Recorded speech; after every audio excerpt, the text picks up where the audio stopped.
ज्यादा नहीं, 5 मिनट, बस 5 मिनट लगते हैं और ये शख्स दुख और निराशा से घिरी मेरी जिंदगी को उम्मीद का एक नया सूरज दे जाता है। किसी एक के लिए जादूगर तो किसी दूसरे के लिए एक मार्गदर्शक। जिसको भी इस शख्स ने लम्हे भर के लिए भी छुआ, वो इसका कायल हो गया। इसकी बात ही कुछ अलग है। जहां एक तरफ ये मेरी जिंदगी के संगीन से संगीन मसले भी बस यूं ही हल कर जाता है, वहीं दूसरी तरफ एक सवाल छोड़ जाता है, क्या ये महज कोई आम शख्स है? शायद इसीलिए इस शख्सियत को एक शख्स तक ही महदूद रखना मुमकिन नहीं हो पाया। और ये तो अपने आप में एक मुकम्मल शहर है, जिसमें ऊर्जा से भरे सूरज हैं, हौसले बांधती उम्मीद भरी चांदनी की किरणें हैं, कहीं लहरों सी दृढ़ता, रेगिस्तान की रेत सा सब्र, तो कहीं एक ठंडी हवा के झोंके सी राहत है। तो चलिए इस शहर में कुछ दूर तक चलते हैं, कुछ मंजर फिर से देखते हैं, और इस सफर में मैं हूं आपका हमसफर। मेरा नाम क्या फर्क पड़ता है। विवेक शहर में मुझसे लाखों हैं, तो शुरू करते हैं सफर विवेक शहर का।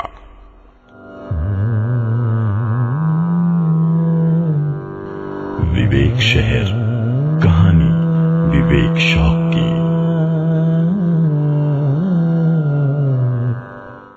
आज दिल में सुबह से ही कुछ बेचैनी सी है। सुबह से ही किसी न किसी से कोई झड़प छिड़ती ही जा रही है। घर पर खाने को लेकर झगड़ा, ऑफिस में सेल्स फिगर पर झगड़ा, तो दोस्तों के साथ लेट होने पर झगड़ा। फिर रह रहकर जहन में ये सवाल उठने लगा कि आखिर क्यों होती हैं ये लड़ाइयां? एक ही दुनिया में रहते हुए भी इतने फासले। क्या हम सभी की दुनिया वाकई में एक है? इतना सोच ही रहा था कि अचानक विवेक शहर के कोने से ये आवाज आई कि यहां बैठे हर इंसान की अपनी अपनी एक मनोस्थिति है, अपना अपना एक सोचने का अंदाज है। ये बात सही है कि जो आधार है वो हम सब का एक ही है। इसमें कोई शक नहीं होता कि किसी बहुत बड़े विद्वान ने ऐसा कहा कि हम सब एक ही दुनिया में नहीं रह रहे, बल्कि हम सब अपनी अपनी दुनिया में रह रहे हैं। इस बात को जरा गौर से सोचें तो हम महसूस करेंगे कि मेरी दुनिया वहीं तक महदूद है जिसका मेरे से ताल्लुक है। किसी और की दुनिया कहीं ना कहीं मेरी दुनिया से टकरा तो सकती है, उसका कुछ हिस्सा और मेरी दुनिया का कुछ हिस्सा एक हो सकता है, लेकिन उसकी दुनिया और मेरी दुनिया एक हो ऐसा नहीं। अपनी दुनिया जो कि मेरी दुनिया है वो सिर्फ मेरे गिर्द घूम रही है, और जो दूसरे की दुनिया है वो उसी के गिर्द घूम रही है।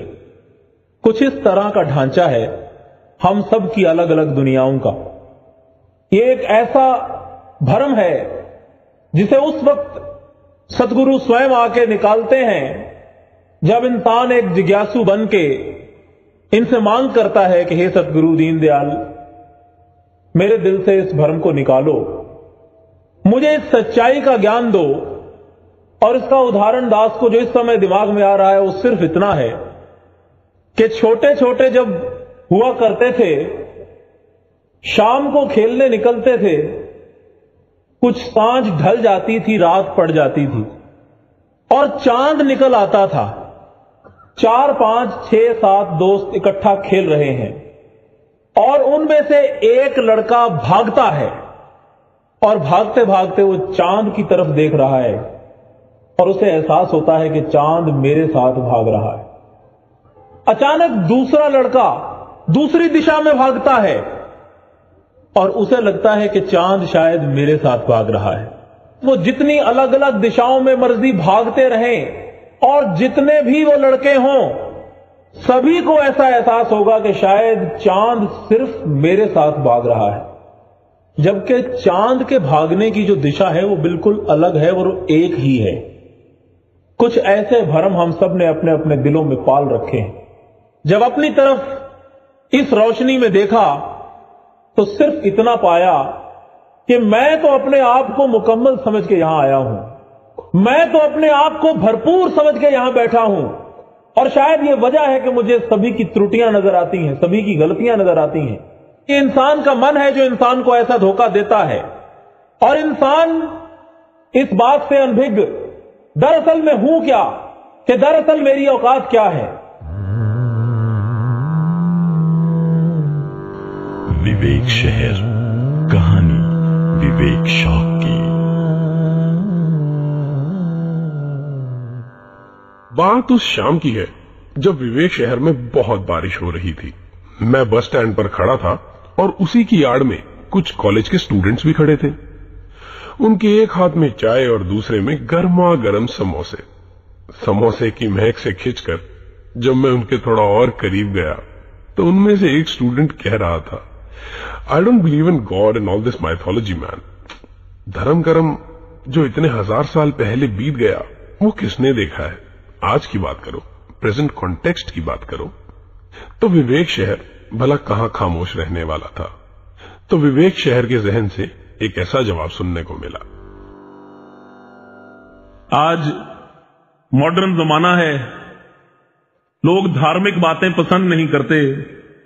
हमारी यंगर जनरेशन का जमाना है जो कहते हैं हमें तो आज की बात बताइए, हमें नहीं मालूम इतिहास में या माइथोलॉजी में क्या हुआ, हमें नहीं मालूम कि कैसे द्रौपदी की लाज रखी, हमें नहीं मालूम कि भीलनी के जूठे बेर कैसे खाए। आज जमाना है आज के दौर का, आज के दौर की ही बात समझ में आती है, इसलिए वही बात करता हूं। और उसमें हर्ज भी नहीं, जब प्रभु पिता परमात्मा हर जगह है तो हर जगह से लिया जा सकता है, हर जगह देखा जा सकता है। आज मैकडॉनल्ड्स का जमाना है, आज सबवे का जमाना है। एक सबवे में सैंडविच बनवाने के लिए खड़ा हुआ, आजकल हाइजीन का इतना ख्याल रखा जाता है कि वो पॉलिथीन के दस्ताने, ग्लव्स पहन के आपके लिए सैंडविच बनाते हैं, ताकि हाथ की मैल या कोई किसी किस्म का कोई जर्म, कोई बैक्टीरिया जो है वो आपके सैंडविच में ना चला जाए, शुद्ध रहे। वो पॉलिथीन का ग्लव पहन के जो सैंडविच बनाया जाता है, अपनी तरफ से उसको बहुत साफ माना जाता है। दास भी खड़ा हुआ है, पंक्ति में, लाइन में खड़ा है, सबसे उनका ऑर्डर लेके उनका सैंडविच बनाया जा रहा है। उनमें से एक जो सेल्समैन था, एक जो बेच रहा था, बना रहा था, उसने किसी का सैंडविच बनाया और उसका वो दस्ताना अभी पहना हुआ था। दास की नजर गई तो एक नया नजारा देखा। वो पॉलिथीन का ग्लव उसने पहना हुआ है सैंडविच बनाने के बाद, उस दस्ताने को पहने पहने वो अपने कान में उंगली डाल के चिकड़ा। अब क्या करें, पहनाने वाला तो हमें सिर्फ पॉलिथीन का दस्ताना पहना सकता है, उसके बाद भी अगर उंगली हमने कान में ही डालनी है तो कौन मैल से बचाएगा। ये तो हमें ज्ञान ही दे सकते हैं, ये तो हमें सच्चाई से ही जोड़ सकते हैं कि भाई इस दुनिया के झूठ को छोड़ के, उसे त्याग के सच्चाई से जुड़ जाओ। अब ज्ञान लेने के बाद भी अगर मैंने नाक में, कान में उंगली ही डालनी है तो फिर वो दस्ताना भी क्या कर लेगा। आदत नहीं जाती। वो जिस वैर, विरोध, नफरत, निंदा से छुड़ा के हमें यहां लाए गए, यहां आने के बाद मैंने यहां भी अगर वही काम करना है कि उसने क्या पहना, उसने क्या खाया, वो कैसा दिखता है, वो कैसे झुकता है, वो कैसे आता है, किसके साथ आता है, तो यूं समझ लीजिए कि दस्ताना पहन के मैंने फिर मैल में अपनी उंगली डाल दी।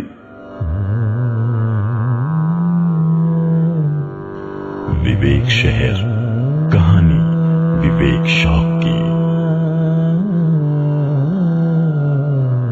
आज न जाने चौथी क्लास में पढ़ा वो हिंदी का पाठ बहुत याद आ रहा था, जिसमें लिखा था कि भगवान बहुत ही दयालु होते हैं। पर फिर ऐसा क्यों हो जाता है कि कुछ काम मेरे मुताबिक हो जाते हैं और कुछ मेरे खिलाफ। क्या है यह प्रभु कृपा? सवाल उठा तो विवेक शहर से जवाब उठना तो लाजमी था, और जवाब कुछ ऐसे आया। प्रभु की कृपा को भी हम अपने हिसाब से डिफाइन न करें। प्रभु की कृपा ही हो रही है जो कुछ भी हो रहा है। मैंने अपने मुताबिक कुछ चीजों को प्रभु की कृपा का नाम दे दिया, कुछ चीजों को प्रभु का प्रकोप कह दिया, ये प्रकोप करना तो जानते ही नहीं, इनका स्वभाव ही नहीं है। ये सजा नहीं देते, ये सिर्फ बख्शनहार हैं, ये जज नहीं है। मेरी गलती है, मैं ऐसा कह देता हूं। इनके पास जिसे सरापा कहते हैं, सर से पांव तक सिर्फ रहमत ही रहमत है, सिर्फ कृपा ही कृपा है। ये आए ही दुनिया में इस काम से हैं। अब आगे जो ये अपनी कृपा से अपने ढंग से जो कर रहे हैं, वो फिर कहीं मेरी परिभाषा पे पूरा उतरता है, कहीं मेरी परिभाषा पे पूरा नहीं उतरता। जो मेरे मुताबिक हो जाता है वो प्रभु कृपा हो जाती है, जो मेरे मुताबिक नहीं होता उसका मैं कोई ना कोई कारण ढूंढता हूं, और कोई कारण ना मिले तो खुद को कारण ढूंढता हूं, अपने कर्मों को दोष देता हूं, कोई कारण ना मिले तो परमात्मा पे ही गिला कर देता हूं, किस्मत को कोस लेता हूं, किसी न किसी तरह अपने आप को ही उस उधेड़बुन में खुद ही डालता हूं, खुद ही निकालने का प्रयास करता हूं। और मालिक हंस रहा होता है कि तू करता है भाई, ये जोड़ तोड़ करता रहे। ये दुनिया का मालिक है, सर्वशक्तिमान है, ये जो चाहे कर दे। अगर फिर भी नहीं कर रहा तो उसके पीछे कोई कारण होगा जो मेरी समझ से बाहर है। मेरी समझ कम हो सकती है, इसकी ताकत कम नहीं हो सकती। इसकी रजा के बिना पत्ता तक नहीं हिलता और गोलियां चल जाती हैं, बम चल जाते हैं। ऐसा नहीं हो सकता। ये सेल्फ कॉन्ट्राडिक्टरी स्टेटमेंट्स हैं। हम नहीं जानते कि आगे मेरी स्टोरी क्या है, आगे मेरी कहानी क्या है। मैं परेशान होता हूं, मेरा बच्चा पढ़ नहीं रहा, बच्ची की शादी नहीं हो रही, ये नहीं हो रहा, वो नहीं हो रहा। जो नहीं पढ़ रहा वो नहीं पढ़ने के लिए बना होगा भाई, मैं उसे जबरदस्ती क्यों पढ़ा रहा हूं। जिसकी शादी नहीं हो रही उसकी शादी होना शायद उसके लिए कोई और ही नुकसान का कारण होगा, मैं क्यों जबरदस्ती कर रहा हूं। जो हो रहा है उसे होने दूं, करने वाला खुद करेगा। जो बीच में मेरा जोर लगता है तो वो कभी कभी मुझे परेशान भी करता है और नुकसान भी करता है। कई एसएमएस का जमाना है, फेसबुक का जमाना है, बीबीएम्स का जमाना है, जल्दी से हर चीज कम्युनिकेट हो जाती है। एक इसी तरह का एक मैसेज आपको भी कहीं ना कहीं जरूर आया हो। ऐसी एक उदाहरण के तौर पे ध्यान में आ गया कि एक मैसेज आया कि जी सक्सेस इसे कहते हैं कि 1988 में सचिन तेंदुलकर साहब अपनी 10वीं कक्षा में फेल हो गए थे और आज महाराष्ट्र बोर्ड में 2009 में सचिन तेंदुलकर साहब के ऊपर एक चैप्टर है जिसे बच्चे पढ़ते हैं उसी क्लास में। अब उस दिन जिस दिन वो फेल हुए होंगे उस दिन तो कहा होगा बड़ा नालायक बच्चा है भाई। उनके मां बाप ने भी कहा होगा शायद पता नहीं क्यों नहीं पढ़ रहा, वो बना किसी और काम के लिए था, उसे सचिन तेंदुलकर बनना था। हमें क्या पता किसकी क्या कहानी है, आगे जाके क्या होना है। मैं पहले से उसको डिफाइन कर देता हूं, ये वरदान है, ये श्राप है, ये कृपा है, ये प्रकोप है, ये इनाम है, ये सजा है। उन्होंने लिख दिया है कि जिस ठाकर से ना ही चारा ताको की जो सद नमस्कारा। और एक लाइन बड़ी कमाल की, सब कुछ तो लिखा हुआ है कि जो गुर कहे सो कार कमाओ, गुर की करनी काहे धाओ। हमने क्या लेना है, जो कह रहे हैं चुप करके करते चले जाएं, उसको ज्यादा समझने की कोशिश करके फंस जाते हैं। ये बुद्धियां, ये अकलें, ये सियाणपें, तकला सोचा पहुंच ना सकन, मेरा भी बेहद्दी दे, मेर करे जे आप स्वामी, रंक बहादे गद्दी दे। कौन पूछने वाला है, इनको समझा नहीं जा सकता। दास के डैडी ये कहा करते थे कि this is one line, this is one field in which clarity is directly proportional to confusion. जितना क्लियर होने का प्रयास करोगे उतने कंफ्यूज होते चले जाओगे। ये इंटेलेक्ट की बातें, ये चतुरता की बातें, इनको छोड़ के इनके सामने संपूर्ण समर्पण हो जाए, आसान हो जाती है जिंदगी, आनंद ही आनंद हो जाता है। हर तरफ देख के खुशी होती है, किसी को देख के तकलीफ नहीं होती, किसी को देख के ये मुस्कुराहट रुकती नहीं। इसलिए सब अकल से अणब छोड़ के पोले पा मिले रघुराया, चतराइयां किने ना पाया।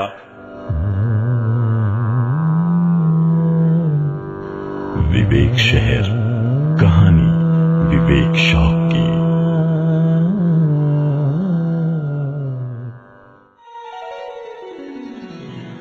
सुबह सुबह अखबार के पन्ने पलटना तो मानो जैसे बहुत हिम्मत का काम हो गया हो। हर पन्ने पर इंसानियत और अपनेपन का जनाजा साफ दिखता है। कहीं धर्म के नाम पर तो कहीं जाति के नाम पर। हैवानियत का ऐसा मंजर देख विवेक शहर से चंद आशार ये भी निकले। मस्जिद तो हुई हासिल हमको, खाली ईमान गवा बैठे। मस्जिद तो हुई हासिल हमको, खाली ईमान गवा बैठे। मंदिर को बचाया लड़ भिड़कर, खाली भगवान गवा बैठे। धरती को हमने नाप लिया, हम चांद सितारों तक पहुंचे। धरती को हमने नाप लिया, हम चांद सितारों तक पहुंचे। कुल कायनात को जीत लिया, खाली इंसान गवा बैठे। कुल कायनात को जीत लिया, खाली इंसान गवा बैठे। खुशी अर्ज कर रहा हूं कि मजहब के ठेकेदारों ने फिर आज हमें यूं भड़काया। मजहब के ठेकेदारों ने फिर आज हमें यूं भड़काया। काजी और पंडित जिंदा थे, हम अपनी जान गवा बैठे। काजी और पंडित जिंदा थे, हम अपनी जान गवा बैठे। और एक खास शेर है कि सरहद जब जब भी बंटती है, दोनों नुकसान उठाते हैं। सरहद जब जब भी बंटती है, दोनों नुकसान उठाते हैं। हम पाकिस्तान गवा बैठे, वो हिंदुस्तान गवा बैठे। हम पाकिस्तान गवा बैठे, वो हिंदुस्तान गवा बैठे।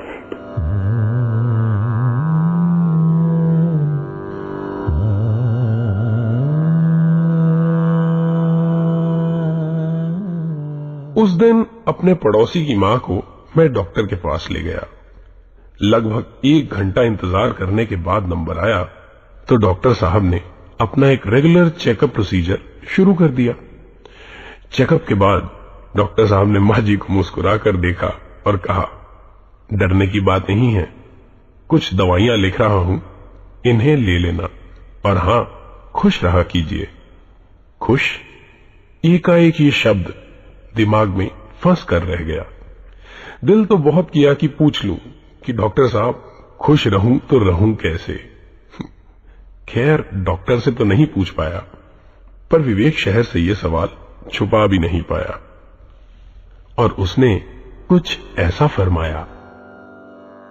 किसी ने पूछ लिया कि फिर इस लाइन पे चलते हुए क्या निशानी है, मुझे कैसे पता लगे कि मैं ठीक जा रहा हूं, मेरी हेल्थ ठीक है, मैं हेल्दी हूं। तो दास को उस समय और तो कुछ सूझा नहीं, सिर्फ यही दास ने विनती की कि भाई साहब जी यहां खड़े होकर चारों तरफ नजर दौड़ाओ और वो चेहरे गिनो जिन चेहरों को देख के आपका आनंद खराब होता है। ऐसे देख रहे, खुश हो रहे, खुश हो रहे, खुश हो रहे, कित्थों आ गया। जितने जिंदगी में वो चेहरे कम है, उतने आप ठीक जा रहे हो। अगर किसी को देख के भी मेरा आनंद खराब नहीं होता, मुझे आनंद आता है, मुझे मजा आता है, मुझे खुशी मिलती है कि सच्चे बादशाह शुक्र है, ये भी आया है, ये भी आया है, ये भी आया है, इनके दर्शन भी हुए, इनके दर्शन भी हुए, और क्या चाहिए मुझे सेहत से। यही गुरसिक की सेहत है। और जहां मेरे मन में कड़वाहट आती है कि ये ऐसे क्यों बैठा है, ये ऐसे क्यों खड़ा है, ये क्यों आया है, ये क्यों नहीं गया, ये क्या कर रहा है, इसने क्या पहना है, इसने क्या बोला है, वो जितनी तकलीफें मैंने अपने अंदर घेर रखी हैं, समझ लीजिए उतनी मेरी सेहत खराब है। अपनी जिंदगी की एक हेट लिस्ट बनाएं कि कितने लोगों को हेट करता हूं, ये मुझे अच्छा नहीं लगता, ये अच्छा नहीं लगता, ये अच्छा नहीं लगता। कितने होंगे? 5, 10, 50, 100, इससे ज्यादा कहां होंगे। फिर उनके सामने कारण लिखे, मुझे क्यों अच्छा नहीं लगता।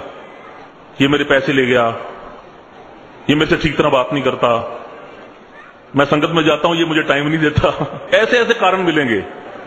इसकी तो मुझे शक्ल ही अच्छी नहीं लगती, उसमें उसका क्या कसूर है जिसकी शक्ल ही अच्छी नहीं लगती। कारण लिख लें सारे एक बार उस हेट लिस्ट में कि कौन क्यों अच्छा नहीं लगता। ए तो मैंने वैसे नहीं चंगा लगता, चलो लिख लो, वो भी लिख लो। ये एक्सरसाइज करके देखिएगा। फिर एक एक करके उस हेट लिस्ट को कम करना शुरू करें।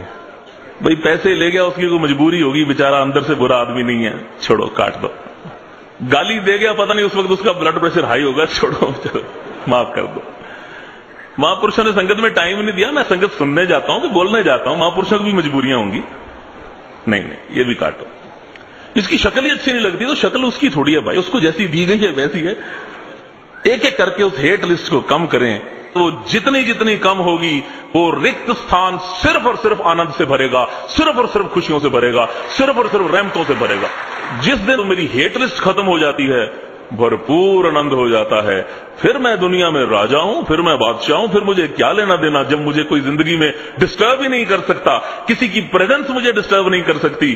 तो हर तरफ से क्या मिलेगा? सिर्फ खुशी मिलेगी, सिर्फ आनंद मिलेगा। इधर ही है, मौजूद है, मुझे लेना नहीं आता।